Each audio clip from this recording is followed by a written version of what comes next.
Tonight, you're not a warrior or a ruler, you're a humble Mongol tent inspector.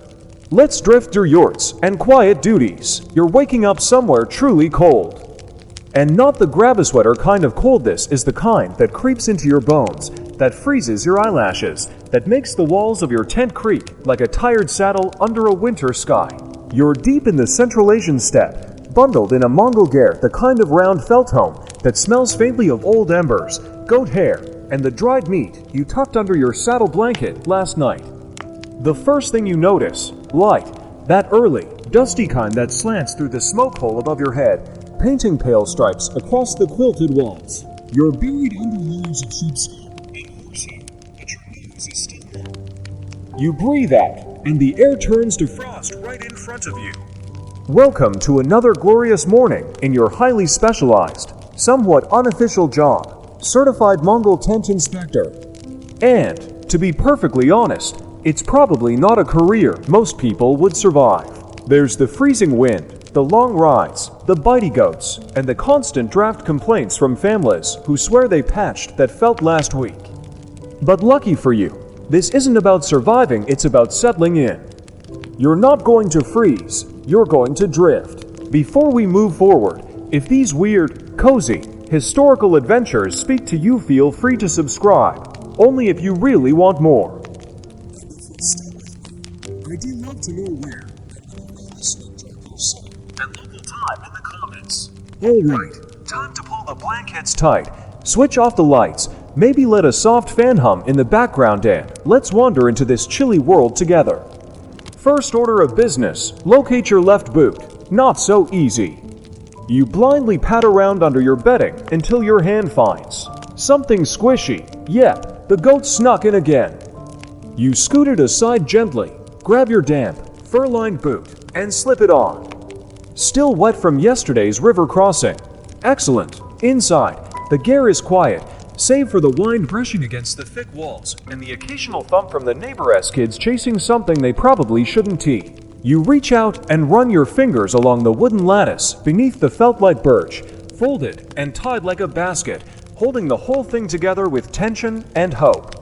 One wrong tug on the main cord and, well, it's best not to think about it before breakfast. You stretch and crawl toward the low doorway, ducking through the frame and stepping into the open cold.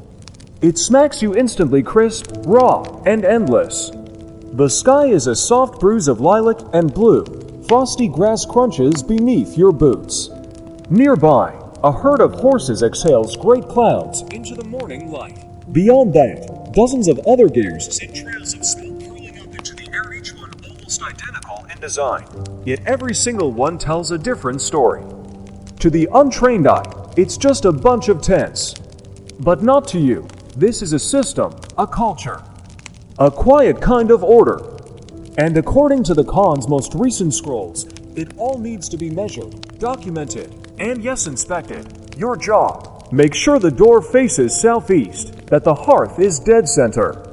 No felt tears, no off-kilter altars, and absolutely no chickens in the sleeping quarters.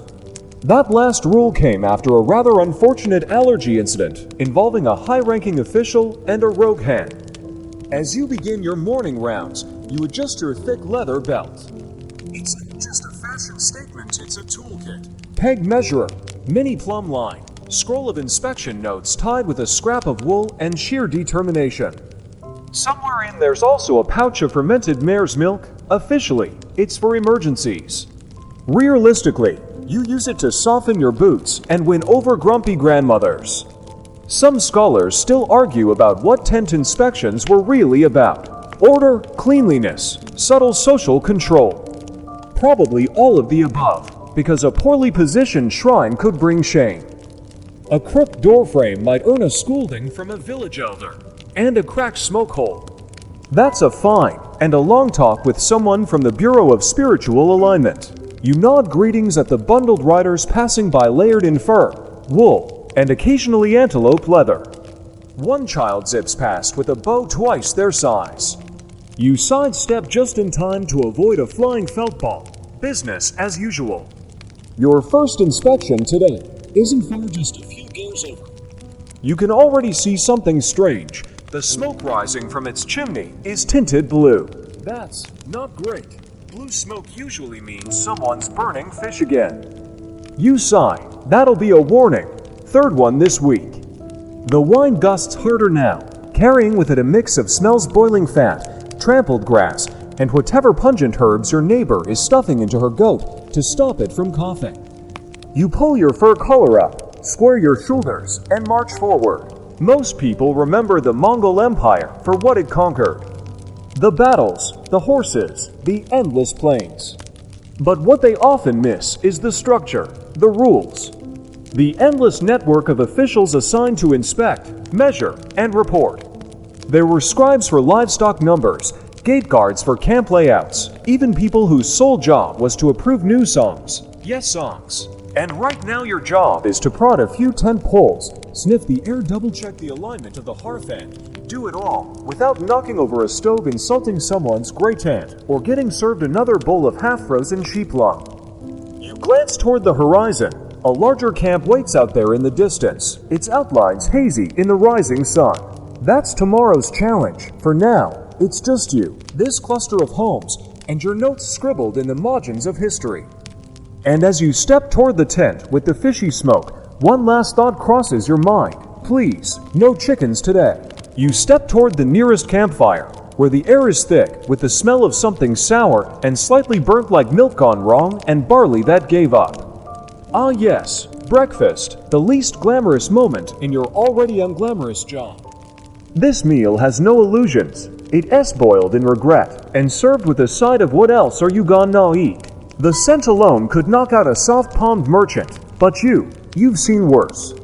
You've had to sleep through a traveling throat-singing competition next to a musician's gare. You've earned your badge. Inside your own tent, the pot waits stood streaked, lopsided over a handful of glowing coals and ominously gurgling. The daily enemy, fermented mare's milk, air egg, bubbly, tangy, and always a little to warm. You stir it with the enthusiasm of someone preparing to sip melted goat cheese mixed with horse breath, and then you do sip it. Immediately, it fizzes across your tongue with that strange mix of sour tang and warm bark. Yep, still disgusting, but it keeps you moving. You tear into a piece of dried meat next so tough it could be mistaken for a scrap of leather. Probably was, at some point. You chew slowly, eyes on your inspection ledger nearby, its corners curled and stained by last night's storm. You sigh and nudge the goat sleeping next to your foot. It grumbles, offended, and rolls to the other side of the tent. The goats here don't just show you space they need. Heating, security, companionship. They're co-workers and roommates, and they know it. You flip open the ledger. First name of the day, Dorgun the Elder. Blacksmith, third circle, you groan. Dorgun isn't a morning person or an afternoon person, or really any kind of person who appreciates suggestions about airflow or safety compliance. But protocol is protocol. The code is the code. And someone's got to enforce it. You grab your belt of tools, measuring stick, miniature plumb line, wax seal, inspection notes, and dust a bit of soot off your sleeves. Out you go. The camp layout sprawls before you like a snowflake made of wool and logic. No drawn plans, no flags or signs, but somehow the gears form perfect concentric rings, families toward the center, artisans and herders spreading outward. Dorgun's tent is a short walk past the communal bath tent and the wool-dyeing station that, as usual, smells like something dyed in a cabbage barrel. The air's lifting now, the frost retreating. Around you, the day stirs, babies wailing, dogs barking, elders clearing their throats with theatrical flair. You pass a woman braiding horsehair rope, humming a lullaby that sounds suspiciously like it's also about digestion. A true classic. Scholars still debate whether this kind of camp formation came from strict imperial rules or just well-honed instinct. What's certain is that it worked. The wines flowed just right. The livestock stayed orderly. The tents shielded one another without blocking the sun. Even the goats fell into line ... Sometimes you reach Dorgun's yurt and know it before you see the sign. The entire space is fortified with dark hides and ringed by barrels filled with broken metal bits, discarded wheels, and weapons in various stages of probably still dangerous. The sound of hammering spills out through the smoke flap sharp, steady, and slightly aggressive. You knock once on the wooden frame with your measuring stick. Inspection. You call, loud but respectful. Loud enough to wake the forge, not enough to wake Dorgun's temper. The clanging stops, the flap lifts. And there he is bare-chested, suit-covered, eyes narrowed like you're a tax collector here to repossess his anvil. He is built like someone who bench presses horse carts for fun, and looks like he hasn't T-smiled since the last comet. Again, he grunts. Didn't I pass last time? You offer your most diplomatic smile. Yes, but the draft complaint log says your chimney's pulling smoke back through the cooking zone. Could be a positioning issue. His scowl deepens. Probably that weaver. Her gossip's louder than my forge. You nod. Neutral. I just need a look. Dorgun steps aside. You duck in. The inside hits you like a forge to the face, hot, heavy, and thick with iron. Sparks still dance in the corner. The anvil radiates heat, and the air tastes like coins and overcooked flour. Tools line the walls in neat, intimidating rows. Horseshoes stacked like spiked pancakes wait by the wall. You run your inspection routine, tap pegs, test tension, scan the felt seams. The hearth is, thankfully, centered. You make a mental note of the venting issue. Then you spot it, a hand-carved fire spirit wedged in the north wall, right under the chimney pipe. You murmur, might want to move that. Some elders say smoke offends the fire spirits. Dorgun snorts. Spirits can file a complaint like everyone else. You scribble a calm note. Advised homeowner read. Symbolic placement. No action required. Then, up in the ceiling beam, a faint frost line catches your eye. Your roof seems cracking again, or your imagination's getting better. You smile, thank him, and step back into the open air. Dorgun might be cranky, but at least he hasn't tried to bribe you with pickled squirrel this time. You move on. A group of children sprints past, laughing and galloping on invisible horses. One stops, turns with absolute seriousness, and declares, my uncle says inspectors are just warriors who gave up, without skipping a beat.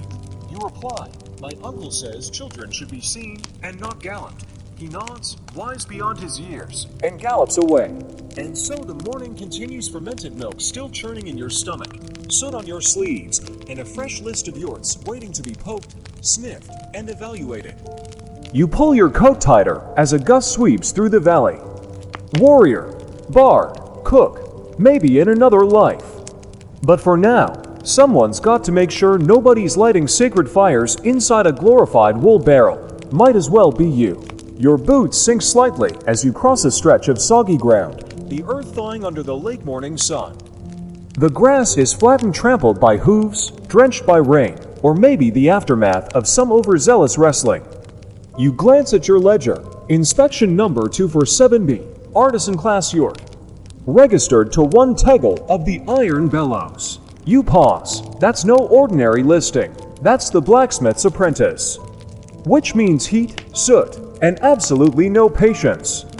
You spot the yurt right away. Smoke seeps from a tilted chimney, darker than it should be, and a deer skull glares down from above the entrance flap. Decorative, probably, intimidating, definitely. You knock twice, the standard rhythm, and recite the usual greeting. Inspector, morning check, peaceful coals, and sturdy seams, silence. You knock again, harder, still no answer. With a sigh, you lift the flap and duck inside. The smell smacks you instantly scorched metal, faint charcoal, and something you hope is just burned hair. Inside, Tegel is hunched over an orange glowing horseshoe, hammer raised mid-sentence in whatever curse he's whispering under his breath. You don't speak. You've learned to let blacksmiths finish whatever ritual they halfway through before announcing your presence. Instead, you begin your sweep. First, the hearth, slightly off-center. Not a major issue, but enough to nudge a brow. The whole tent leans westward, a crooked stake, or maybe a yak got too rowdy. You crouch to check the flooring, layered reeds and yak wool. Comfortable enough, but there's a sticky spot near the edge. Tar, stew, some horrifying combination. Tegel finally notices you. Thought there was to doesn't file reports, you say? Today does. He grunts. Watch the coal bucket. It bites. You note it mentally. Avoid anything making that faint hissing sound. As you work, your thoughts wander as they often do to the odd in-betweenness of your profession. You're not a scribe, not a soldier, not quite a priest, but definitely not just a tradesman. Tent inspector is a strange post. Equal parts builder, rule keeper, and occasionally, unwelcome prophet. People joke until their ceiling caves in during a windstorm. Then you're the hero with a peg ruler. Some say your role was never official, that it was a local custom, born from necessity. Others claim ancient imperial edicts required it. You've even read scrolls describing your type as traveling interrogators with curious hats. Speaking of which, your hat, tall, stiff, one horsehair tassel. It's supposed to symbolize balance and vigilance. Mostly, it gets caught in door flaps. Tegel gestures toward the rear of the tent. You're gonna bring up the fox again, aren't you? You glance toward the wooden fox head on the rear shelf, carved and polished, watching the sleeping gnats. Technically allowed, but the elders hate when spirit icons stare at bedding. I observe. That's all I do, you say. You observe, then you scribble, then I get lectures. You shrug and record a neutral mark in your ledger. Non-disruptive iconography observed, no citation. You're good at this, leaving just enough record to show you noticed, not enough to spark a formal inquiry. The sacred art of bureaucratic diplomacy. You unroll your peg ruler and begin the standard checks. Hearth to bedding, bedding to storage, storage to flap. The space is tight, apprentice tents always are. This one doubles as forge and home, meaning you have to duck under tool racks and avoid the fumes from the hide bucket. A small round dog pokes its head out from behind a crate, stares at you for a moment, then waddles off in disgust. You're clearly beneath its notice. Overhead, something catches your eye, a charm, sewn into the ceiling felt, 3 red threads tied in a star pattern. A subtle fireward, traditional, especially among smiths.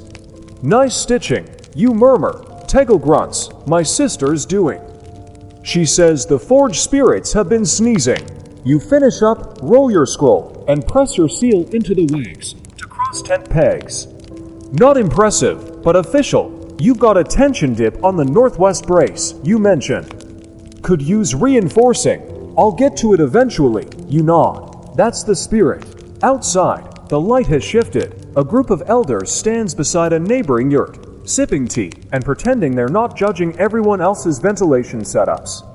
You give them a wave. One of them gives the barest nod in return. That's a compliment by elder standards. You take a long pull from your arag. Warm, tangy, tastes like sour milk and poorly concealed spite. Nearby, a young girl teaches her brother how to roll his bedding properly. Straight lines, tidy corners. One mistake, and you risk a family scolding, or worse, a matchmaking disaster. You check the sun's angle. Still morning, 12 yurts to go. You sigh, shoulders square, and move toward the next inspection. Your boots squelch again in the same spot. Definitely stew. You nod to yourself, still stew. You take a few careful steps forward, the sun just beginning to rise, casting long shadows across the frost-dusted ground. The wind hasn't warmed yet. It bites at your cheeks and cracks your lips if you're not careful. Your destination is the next yurt in your logbook, belonging to a widow named Auntie Bora.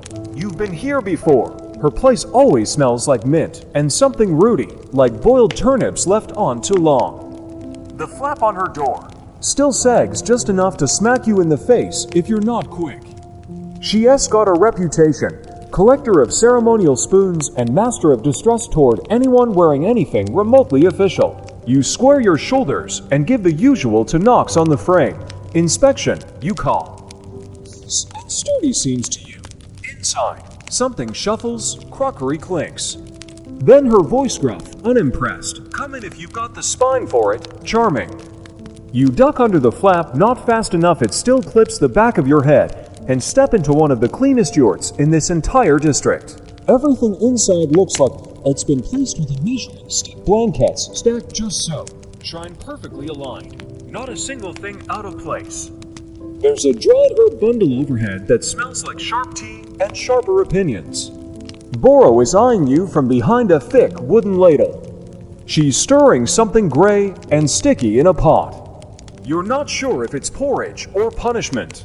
I didn't ask for an inspection, she says without breaking eye contact. No one ever does. You reply with the practiced calm of someone who's had this conversation 20 times this week.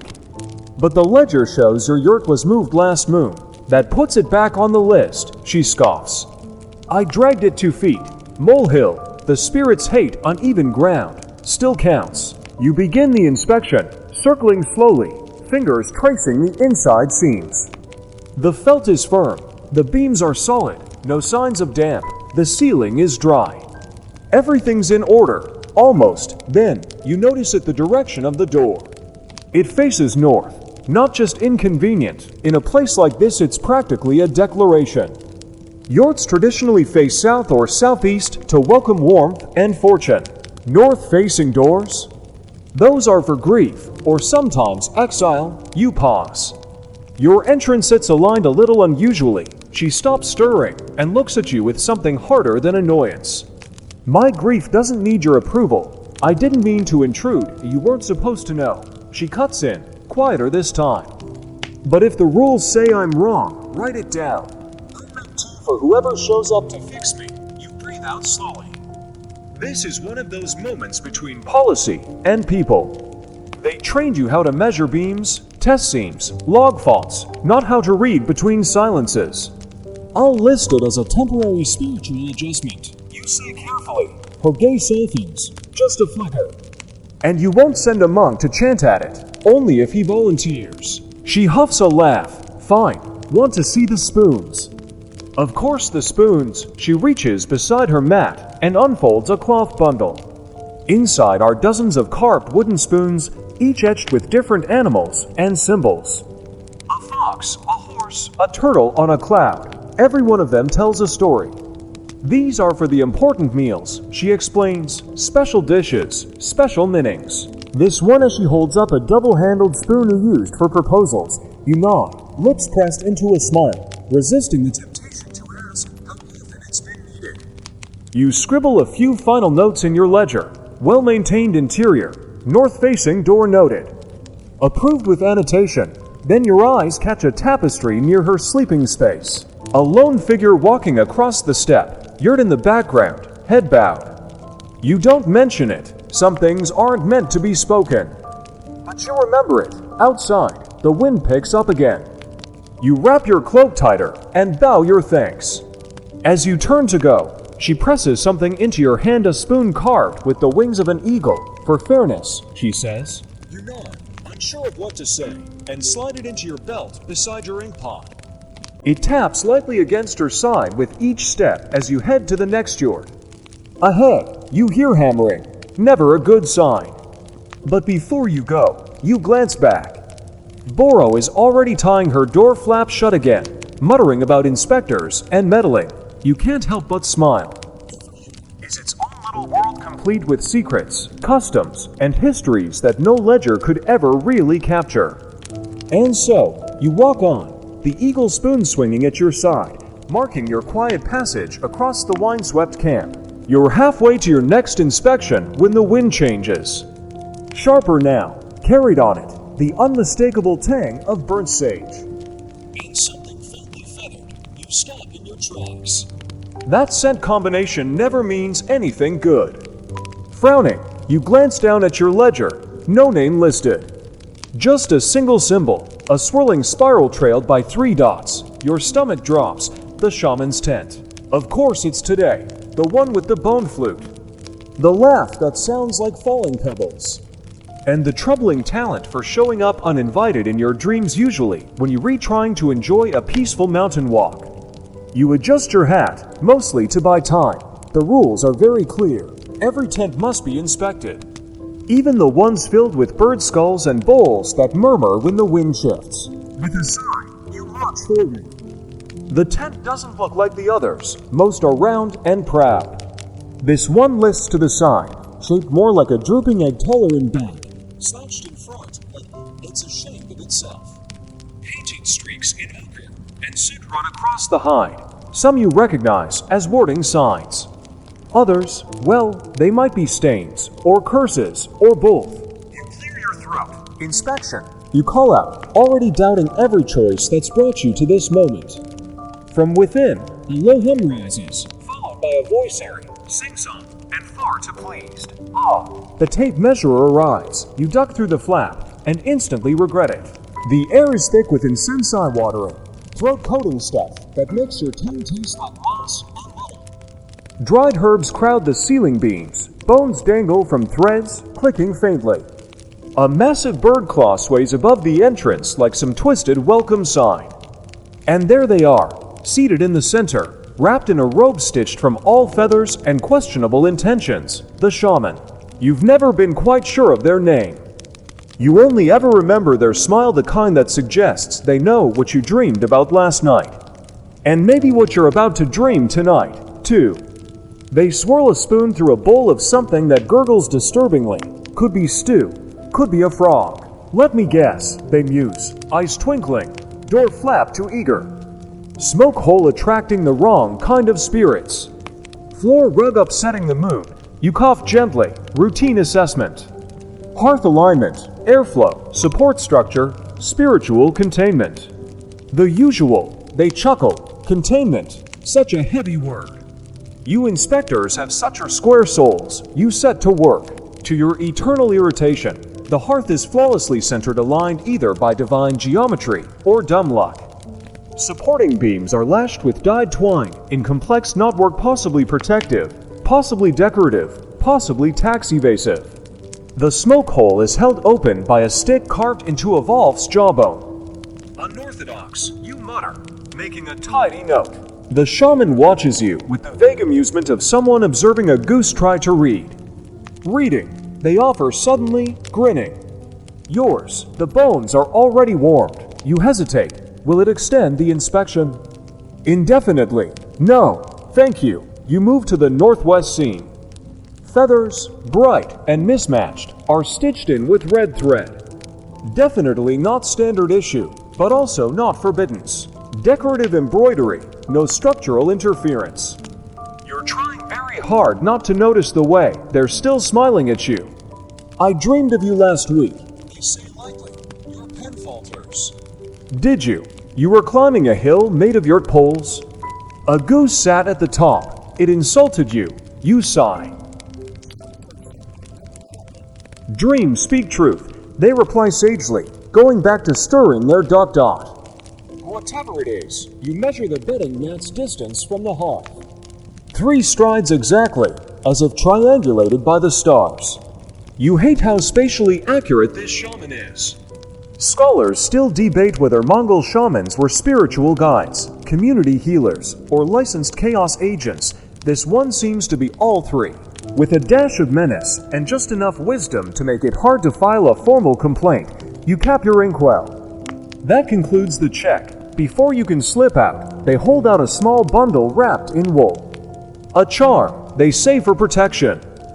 Against angry relatives and unexpected weather, you unfold it carefully. A tiny boot, felted by hand, stuffed with dried mint, and looped with horsehair. It smells calming. You nod your thanks, give a slight bow, and exit swiftly before they can ask your star sign or touch your face again. Outside, the wind slaps your cheeks with cold air and honest dust. You breathe deep, not because you're afraid, not really. It's just shamans always make you feel like something almost happened. And that's more than enough. You scribble a final note into your ledger. Tent inspection complete, non-standard but compliant. Aura assessment, unwise. The next tent waits down the path, radiating the homely scent of overcooked stew and slightly damp wool. You raise the mint boot charm to your nose for a brief moment of comfort and step forward. Because in this line of work, one thing's for certain, someone's always boiling something weird. And you're still trying to shake the memory of the shaman's incense soap layer when the next yurt comes into view. It looks harmless, almost cheerful. Orange felt flaps flutter like little flags of friendliness, and a wine chime made entirely of spoons tinkles merrily in the breeze. For a fleeting moment, you allow yourself hope. Then you remember whose yurt this is, the Furious Auntie. Her real name is Ankma, but only out-of-towners or the bravest fools use it. Everyone else knows better. She's the undisputed champion of household order, the village's unappointed flap-tying commissioner, and a woman who once threw a hot ladle at a junior inspector for implying her rugs weren't centered. You square your shoulders, adjust your hat, and tuck the tiny mint-stuffed felt boot deeper into your belt. Protection, if not from spirits, then from flying cookware. Inspection, you call, tone bright with forced optimism. She stands, short and barrel-chested, arms like firewood bundles, her thick braid coiled over one shoulder like a rope ready to lasso regret. Her apron bears the embroidered warning, "Respect the hearth or be ash. You're late," she says flatly. You glance at the sun. I arrive when summoned by the binding oaths of soot and seam. She snorts. Keep your clever words. Did you wash your hands in juniper? You hesitate. She points to a basin by the entrance. You obey. Inside, the yurt feels less like a home and more like a shrine to order. Every pot hangs at an identical height. The woven floor mats form geometric perfection. Even the shadows seem to fall in alignment. There's a rug with designated zones, standing, sitting, and guests who forgot to remove boots. You nod, genuinely impressed. Impeccable layout. Chaos is for soup, not for tents. You begin your checklist. Entrance orientation. Northeast facing. Ideal. Pegs, brass-capped, and evenly spaced. Hearth. Swept. Coals arranged in concentric rings like a ritual summoning calm. It's immaculate. You move toward the sleeping area and stop. Nestled beneath a tapestry is a modest shrine. At first glance, nothing unusual until you notice the objects, a locally carved guardian figurine beside a glazed Chinese tile painted with a serene blue dragon. You pause, raising an eyebrow. That kind of symbolic blend would spark 1,000 side eyes at the elder's circle. You know, you offer diplomatically. Some might consider this ... divergent. Ankma doesn't flinch. One watches the stove, the other settles the gut. Unless you want cursed dumplings, leave them be. You nod, jotting down. Dual symbol shrine, functional coexistence, no infraction. Historians still debate whether such spiritual mashups were frontier improvisations or common practice. You're starting to suspect it was just human nature. If the ancestors don't mind sharing shelf space, who are you to argue? Moving along, you spot a wooden rod strung above the bedding, threaded with colored ribbons blue, green, red, white in deliberate, repeating order. A genealogical memory stream, both decoration and oral history. You admire it a beat too long. What are you staring at? She snaps. Just the symmetry. I spent 3 nights getting those colors right. Don't jinx it with your measuring tape. You nod, thoroughly warned. You continue. Hearth to exit. 7 strides ideal. Ventilation flap. Smooth as silk. Support ring. No give, no creak. Every part of this yurt screams precision, except you frown. Consult your compass stone a polish ball with a floating iron needle. The tent is 5 degrees off from southeast, just a smidge. But enough to technically violate harmonious orientation. You clear your throat. There's a slight deviation in direction. How slight? She demands. 5 degrees. North of southeast. She crosses her arms. Direct southeast draws Fox Valley winds. You want your stew cursed by fox breath. You blink.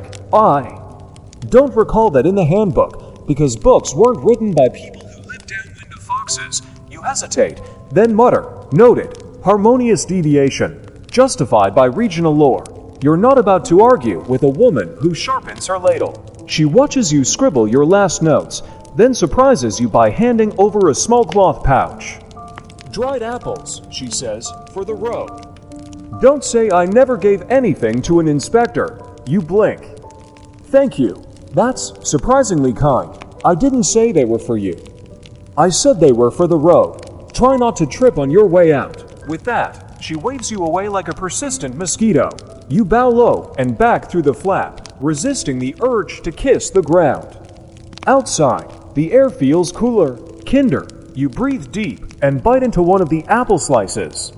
It's tough, sweet, with a hint of juniper and attitude. You chew slowly, let the tension slide off your shoulders, and murmur, one perfectly constructed yurt, one perfectly terrifying ante. Still in one piece, we call that a good day. You move on. There's another tent down the hill, probably less symmetrical, hopefully less emotional. You don't ask for much, just no more fox steamed dumplings, and odds are, you're about to step directly into it. You're mid-chew on your last dried apple slice when a low thud rattles across the plain. It's distant, but unmistakable the drumbeat of hooves. You glance up to see a blur of motion on the horizon, 3 riders galloping toward the central camp like arrows tipped with panic. One of them waves a red flag tied to a long pole. Bad news, always. You saw. So much for eating underfelt mess and arguing about line direction. By the time they reach the camp's main circle, you're already there, standing beside a smoking kettle and trying to look more official than concerned. The lead rider pulls his horse to a dramatic stop, dust spiraling around him like a summoned storm. He's lean, sweaty, and wearing an expression you'd call urgently regretful. The Khan's personal tent. He gasps, needs inspecting. Now, you blink. It was inspected last moon. He shakes his head. Not that one. The travel yurt. They're heading to the summer grounds in 2 days. It must be certified, immediately. You groan inwardly. The travel yurt is no ordinary tent. It's enormous, portable only in the way that a collapsing star is technically portable. 15 camels haul the parts. It has painted supports, velvet wall lining, and rumors of a false floor that hides secret meeting scrolls. Still chewing your final bit of apple skin, you nod, lead the way. 15 minutes later, you stand before a tent that could double as a diplomatic embassy or a medium-sized opera house. The camels lounge nearby, eyeing you with smug disinterest. You remove your hat out of respect. This yurt is practically a holy sight. Inside, everything glows. Gold embroidery catches the light from narrow roof slats. The scent is a luxurious mix of cedar oil and roasted barley. Even the stove has feet carved like lion paws. You begin with the walls, running your hand along the velvet lining. It's soft enough to make you consider napping mid-inspection. Each panel is stitched with scenes from Mongol history, great hunts, falconers mid-flight, children learning archery at the age of 4, mainstream enough to please the court. But something catches your eye. One panel shows a woman in full armor. Not unheard of, women sometimes join battle, but this depiction shows her leading a charge. Sword raised, face uncovered, you frown. Interesting choice. The tent steward nearby clears his throat. His Highness's daughter asked for that panel to be included. She single quotes S. opinionated. You jot a note. Decor deviation elite request. Let it slide.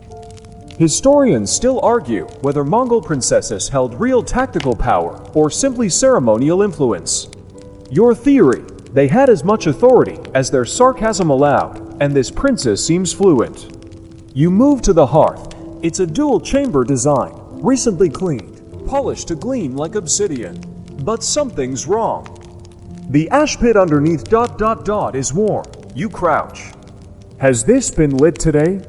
You ask. The steward winces. This morning. He tested the new incense blend. You sniff. Definitely cedar. And orange peel. He likes variety. The steward offers. Says it sharpens his council meetings. You can't argue. If you had to run a vast, temperamental empire, you'd want your tent to smell like herbal optimism too. The bedding area is next. Multiple futons, layered in quilted silk, each tagged with color-coded tassels. You recognize the system. Each tassel marks the intended occupant's mood or health. Yellow for cheerfulness, blue for reflection, red for do not disturb unless the goats are on fire. You touch the red one. Reserved for the Khan, the steward nods. Always, you feel a tiny swell of empathy. Even the most powerful man in the steppes needs his sleep properly color-coded. Your inspection brings you to the ceiling ring, the crown of the yurt. You tilt your head and squint. There's an unusual shimmer. You fetch your magnifying lens. Tiny inscriptions. Not functional, decorative script. You read a few aloud. The winds of summer bring no lies. A clean tent shelters a quiet mind. Inspectors are just failed warriors with measuring sticks. You pause. Excuse me. The steward coughs. That last one is probably a joke. You narrow your eyes and write it down anyway, sealing inscriptions moral and mildly insulting. The floor is smooth, surprisingly so. You pull back a mat and reveal a hidden compartment. Just a shallow nook no bigger than a box of scrolls, but it's lined with rabbit fur, and something glints inside. You retrieve a polished mirror. Odd. Technically against regulation, but strange. Mirrors are rare, mostly imported from Persia, expensive, fragile, cursed, depending on who you ask. Any idea what this is for? You ask. The steward hesitates. The princess says it helps her check for spirits. You raise an eyebrow. Reflective spirits, she says they blink in mirrors. You don't argue. You've seen worse spirit detection methods. Once, a healer in the West tried to weigh souls using sand and fish bladders. You finish with structural checks, beams tight, supports reinforced with horsehair rope, floor tension correct. One final pass. Everything is regulation or close enough that only a fool would complain. Still, you hesitate with your final mark. You'll need 2 more smoke flaps, you say. The steward groans. We just replaced them. They're not wide enough. If the wind shifts, you'll roast the royal advisors, he sighs, scribbles it on a repair slate. Fine. Better roasted opinions than roasted opinion haters. You hand over your sign scroll and step back outside. The sun is high now. You've lost half the day. But you've survived the furious ante and the Khan's travel yurt. That has to be worth a small badge, or at least an extra helping of fermented mares milk. You glance at your inspection slate. Next up, the camp's livestock accountant. A man who once tried to register 43 sheep under 5 names to get out of tax rotation. You sigh. The glamorous life of a tent inspector never stops. By the time you reach the livestock accountant's tent, the afternoon wind has kicked up a fine mist of dust that sticks to your eyelids and makes every blink feel like you re-sanding your own corneas. You mutter a quiet curse at the sky, then immediately apologize to the sky, just in case the storm gods are listening. Again, this next inspection isn't about canvas or chimney rings, it's about paperwork. Mongols may ride hard and sleep on the ground, but when it comes to tax records and livestock inventories, they're terrifyingly meticulous. You duck through the flap and brace yourself for impact. Inside, the tent smells like ink, fermented turnips, and the kind of dried leather that only ever belonged to something grumpy and recently deceased. Scrolls are stacked everywhere on shelves, benches, under pillows. A goat tied to a post eyes you with the cold suspicion of someone who knows they were counted twice last season. The livestock accountant himself is hunched over a wax tablet, furiously scribbling with a reed pen that squeaks like a dying mouse. He doesn't look up. You're late. You shrug. I'm an inspector. I arrive when I mean to, he snorts. You sound like a court poet. You let that pass. This man wields numbers like knives. The task here is deceptively simple. Ensure that the livestock ledgers match the physical reality. Easier said than done. Mongol camps sometimes rotate herds between family units, and a single goat might be claimed by 2 cousins and a shaman's dream interpretation. You settle onto a stool, pull out your own slate, and begin the verbal dance.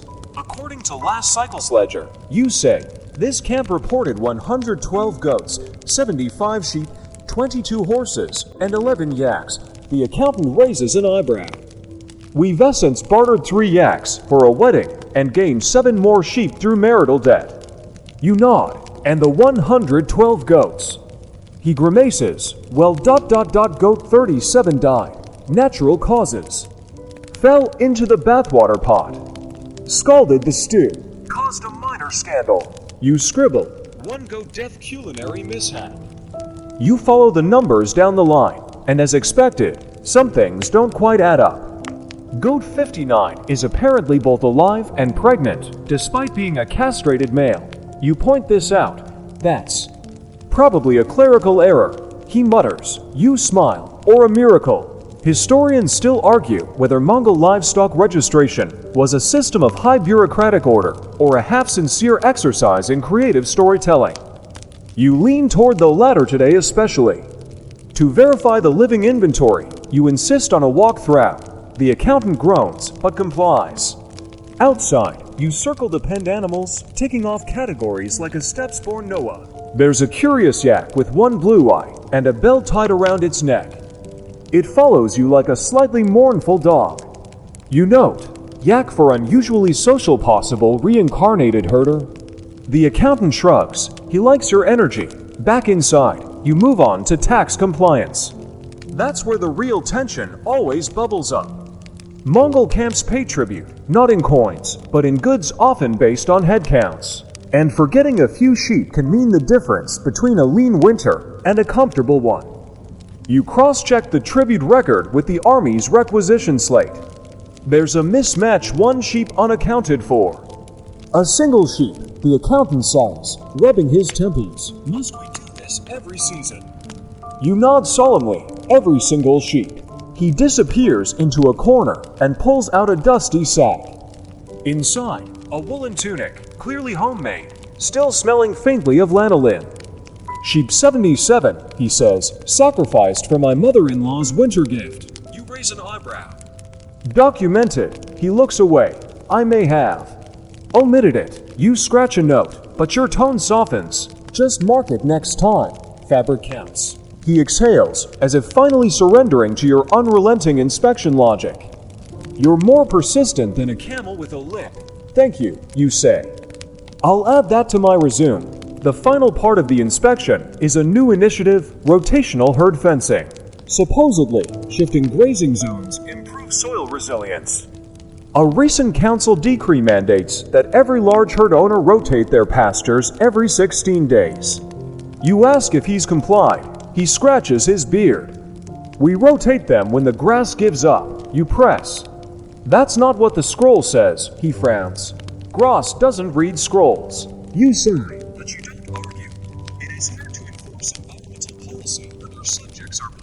A ghost of Genghis' warriors whispering in the wind. You recommend installing a colored flag system for grazing areas, red for used, green for fresh. He seems skeptical. What if someone steals the flag? Then they inherit your goat ghosts, he blinks. Fair. As you prepare to leave, you offer one last suggestion. His record keeping would improve if he used the newly suggested charcoal ink method, less prone to fading and more resistant to goat spit. He scoffs. That's what they said about fermented mushroom ink, and look where that got us. You glance at the goat tied beside his cot. Its lips are stained a suspicious purple. You silently agree not to press the issue. Outside, the sun is dipping lower, casting the grasslands in soft amber. You stretch your arms, grateful to have escaped another round of accidental livestock fraud. Your hands smell like goat, ink, and accountability. You walk back toward your campfire, scratching a final line into your slate. Accountant compliant, possibly magical yak. One sheep under protest. Just as you settle down, a small shadow falls over you. A boy, no older than 8, stands there holding a bowl of sour milk. For the inspector, he says shyly. Papa says you're the goat whisperer. You chuckle, take the bowl, and raise it like a toast. To goat 59, may he rest in his confusion. The wind picks up as you head toward the far cluster of yurts that form the healer escorter of a loose congregation of tents, strung together by smoky scents, herbal garlands, and the occasional alarming moan. You duck your head as you pass through dangling bones tied to the entry poles. Protection charms, they say, or just leftovers from lunch. You've never quite figured out what to do with the camp's healer. She's half mystic, half doctor, and fully convinced that your clipboard is a cursed item. You once caught her whispering to it in the middle of a lightning storm, offering it fermented mare's milk as a peace offering. Her tent is unmistakable. Layers of colored felt ripple in the breeze, stitched with symbols that look like they've been borrowed from a fever dream. There's a Volk skull mounted above the flap entrance. You give it a polite nod and step inside. The interior smells like pine resin and something recently singed. A brazier simmers in the corner, sending up curls of smoke that dance like ghostly worms. A bowl of charred porcupine needles sits on a low table. You're not sure if it's medicine or a snack. The healer looks up from her patient, a man with a swollen eye and a dramatic bandage wrapped around his foot. He tried to race a falcon, she mutters, and forgot he wasn't a falcon.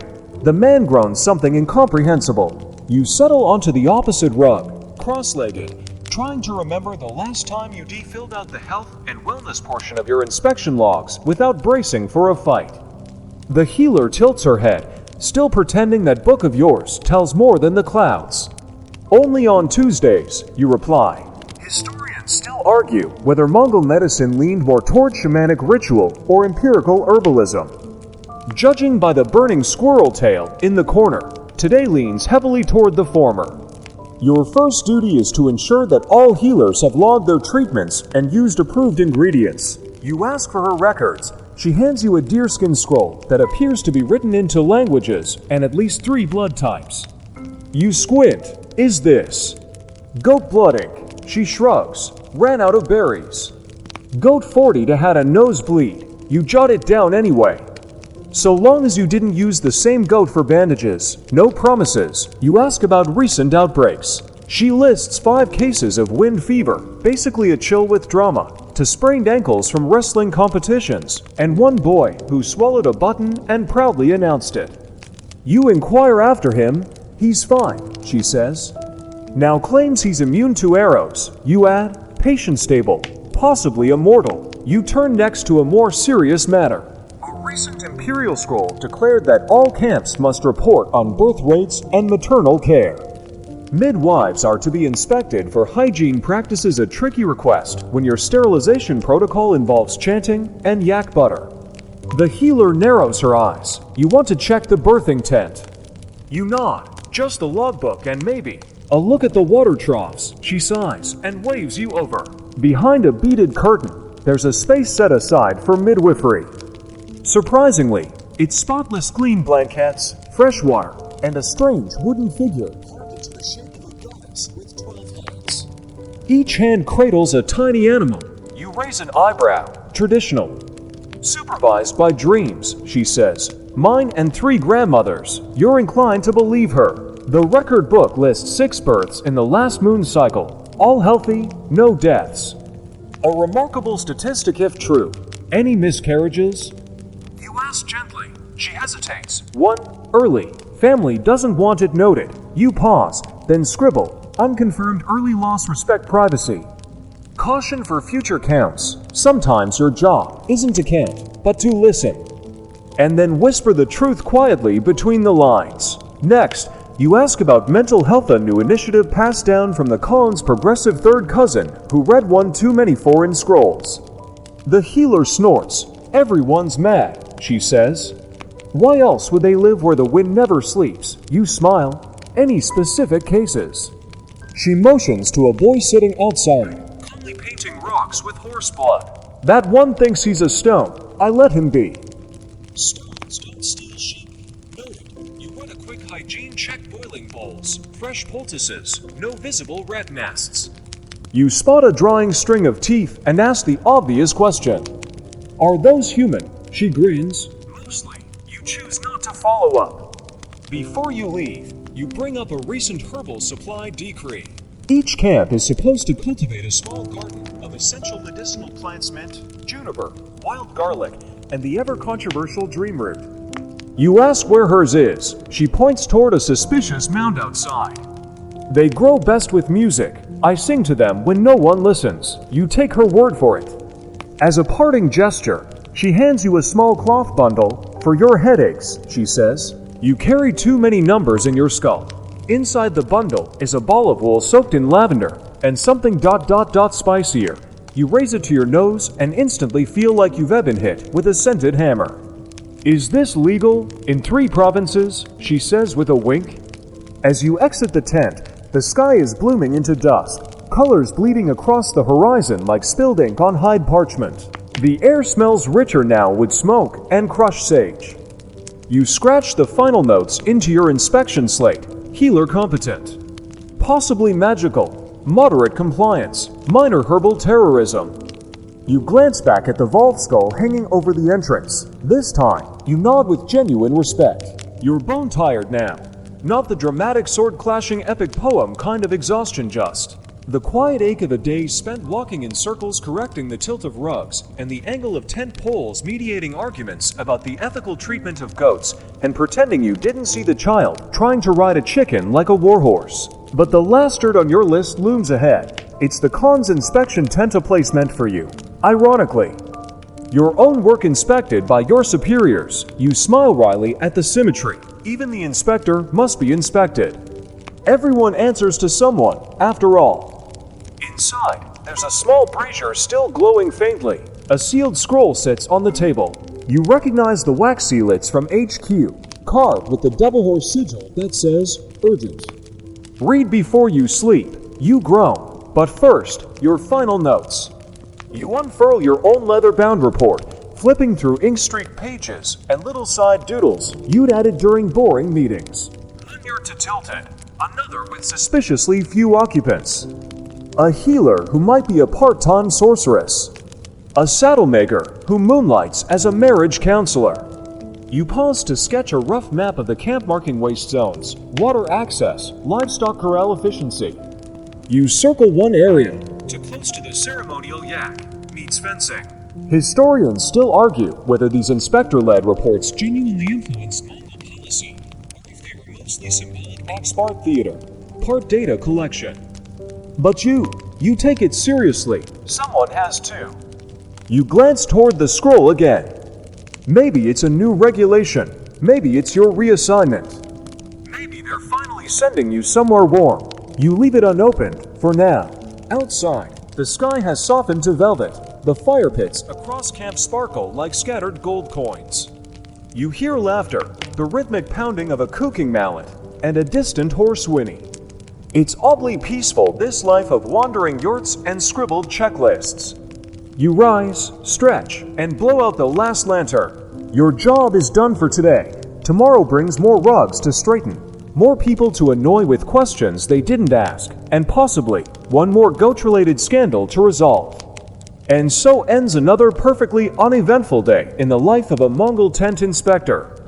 Wind down. 300 words now. Your boots finally off. You nestle into your own sleeping mat, a luxury made from quilted felt and layered furs. It smells faintly of pine ash and a bit like pickled onion, but it's yours.